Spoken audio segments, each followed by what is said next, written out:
नमस्कार दोस्तों, स्वागत है आपका अपने चैनल एग्ज़ाम टैलेंट प्लस में। आज की वीडियो में हम पढ़ेंगे अकार्बनिक पोषक तत्वों के बारे में।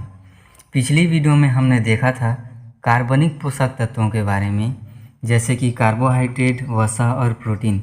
इसके साथ ही साथ हमने विटामिन पर भी वीडियो कवर कर ली है और ये सारी वीडियो हम एग्ज़ाम में पूछे गए प्रश्नों के आधार पर कवर की है। तो चलिए आगे बढ़ते हैं। अकार्बनिक पोषक तत्व। अकार्बनिक पोषक तत्व हमारे शरीर के रक्षात्मक तत्व होते हैं। इसके साथ ही साथ ये रोगों से रक्षा करते हैं और शारीरिक विकास करते हैं। चलिए देखते हैं कौन कौन से पोषक तत्व अकार्बनिक पोषक तत्व के अंतर्गत आते हैं। तो कैल्शियम, फास्फोरस, लोहा, आयोडीन, सोडियम और पोटेशियम, ये सभी पोषक तत्व जो है अकार्बनिक पोषक तत्व के अंतर्गत आते हैं, जो हमारे शरीर के विकास तथा रोगों की रक्षा के लिए आवश्यक होते हैं। चलिए सबसे पहले इन सभी को बारी बारी से समझते हैं। कैल्शियम। कैल्शियम हमारे शरीर में अस्थि एवं दांतों का निर्माण करता है। इसके साथ ही साथ हृदय की धड़कन को संचालित करता है, रक्त के जमने तथा एंजाइम के स्रावित होने में सहायता करता है। ये तीनों कार्य जो है कैल्शियम का होता है। अब देखते हैं इसके मुख्य स्रोत के बारे में।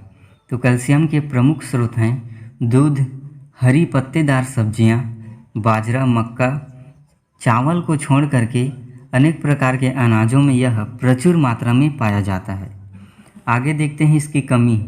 इसकी कमी से अस्थि का निर्माण ठीक से नहीं हो पाता तथा बच्चों में दांत विलंब से निकलता है। आगे देखते हैं फास्फोरस के बारे में। फास्फोरस भी कैल्शियम के साथ संयुक्त होकर अस्थि एवं दांत का निर्माण करता है। इसके साथ ही साथ वसा एवं कार्बोहाइड्रेट के पाचन में सहायता करता है। रक्त में इसकी उपस्थिति से रक्त में अम्ल एवं क्षार की मात्रा संतुलित रहता है। अनेक एग्जाम में यह प्रश्न बार बार पूछा जाता है कि अम्ल एवं क्षार का संतुलन हमारे रक्त में कौन करता है? तो यह करता है फास्फोरस। इसके मुख्य स्रोत के बारे में देखते हैं। इसका मुख्य स्रोत या सर्वाधिक मात्रा में यह पाया जाता है मछली में। इसके साथ ही साथ दूध, मांस, हरी सब्जियां तथा अंडे के पीले भाग में यह प्रचुर मात्रा में पाया जाता है। आगे देखते हैं आयरन के बारे में। आयरन या फिर लौह तत्व। लौह तत्व हमारे शरीर में हीमोग्लोबिन का निर्माण करता है। हीमोग्लोबिन रक्त में पाया जाता है। आगे देखते हैं महिलाओं तथा पुरुषों में हीमोग्लोबिन की कितनी मात्राएं होनी चाहिए। तो महिलाओं में यह 12 से 14 ग्राम पर 100 ml के अनुसार होना चाहिए।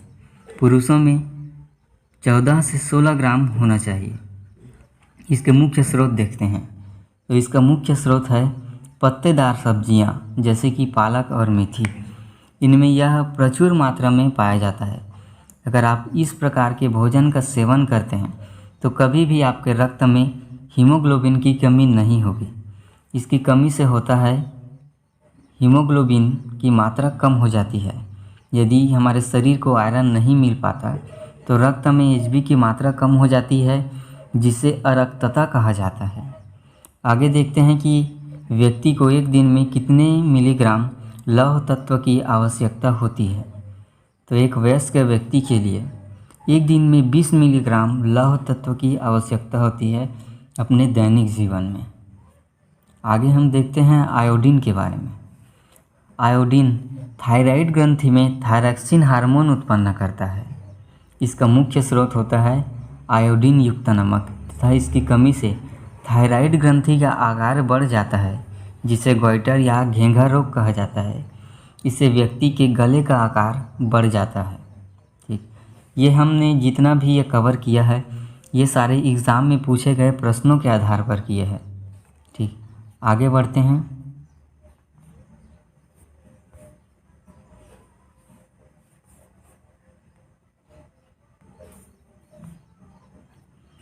आगे पढ़ेंगे सोडियम के बारे में।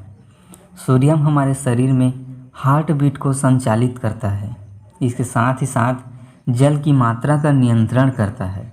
इसका मुख्य स्रोत है मांस, मछली, अंडा, नमक इत्यादि, इन सभी में यह प्रचुर मात्रा में पाया जाता है। आगे देखते हैं पोटेशियम के बारे में। पोटेशियम हमारे शरीर में रक्त दाब को नियंत्रित करता है। इसके साथ ही साथ तंत्रिकीय आवेग संचरण के लिए आवश्यक होता है। अनेक एग्जाम में यह प्रश्न बार बार पूछा जाता है कि तंत्रिका में आवेग संचरण के लिए कौन सा तत्व आवश्यक होता है, तो वो होता है पोटेशियम। इसका मुख्य स्रोत है मांस, मछली, फल इत्यादि। ठीक, चलिए आगे हम इससे बनने वाले कुछ महत्वपूर्ण प्रश्नों पर चर्चा करते हैं। तो पहला प्रश्न है, निम्न में से कौन सा कार्बनिक पोषक तत्व नहीं है? Option A sodium, option B लोहा, सी विटामिन और डी है आयोडीन।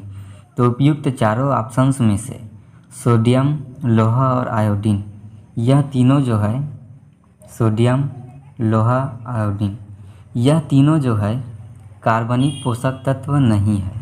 ठीक, यह बात याद रखिए, हमारे प्रश्न में पूछा गया है नहीं है। चलिए अगला देखते हैं, निम्न में से अस्थि तथा दांतों का निर्माण कौन करता है? Option A calcium, B phosphorus, C iron और डी है ए और बी दोनों। तो इसका सही आंसर होगा ऑप्शन डी, अर्थात ए और बी दोनों। हमारे शरीर में कैल्शियम और फास्फोरस, इन दोनों के द्वारा अस्थि एवं दांतों का निर्माण किया जाता है। आगे देखते हैं, रक्तता किसकी कमी के कारण होता है? Option A vitamin, B haemoglobin, C है आयोडीन और डी है कैल्शियम। अरक्तता, तो अरक्तता जो है हीमोग्लोबिन की कमी के कारण होता है। ठीक, आगे बढ़ते हैं। अगला प्रश्न है, आयोडीन की कमी से कौन सा रोग होता है? ऑप्शन ए दमा, बी पीलिया, सी ग्वाइटर और डी है आलस्य। तो आयोडीन की कमी से ग्वाइटर रोग होता है। इस रोग में थायराइड ग्रंथि का आकार बढ़ जाता है, जिससे व्यक्ति का गला मोटा हो जाता है। अगला प्रश्न देखते हैं, निम्न में से शरीर में जल की मात्रा का नियंत्रण कौन करता है? Option A calcium, B phosphorus, C iron और डी है आयोडीन। तो हमारे शरीर में जल की मात्रा का नियंत्रण करता है सोडियम। अगला प्रश्न है, निम्न में से रक्त दाब को कौन नियंत्रित करता है? Option A vitamin A, B potassium, C iodine और डी है कैल्शियम। तो रक्त दाब का नियंत्रण करता है पोटेशियम।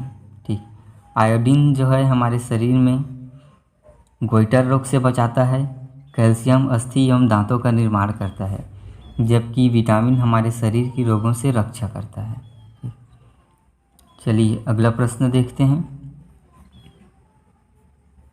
अगला प्रश्न है, निम्न में से किसकी उपस्थिति से रक्त में अम्ल क्षार की मात्रा संतुलित रहती है?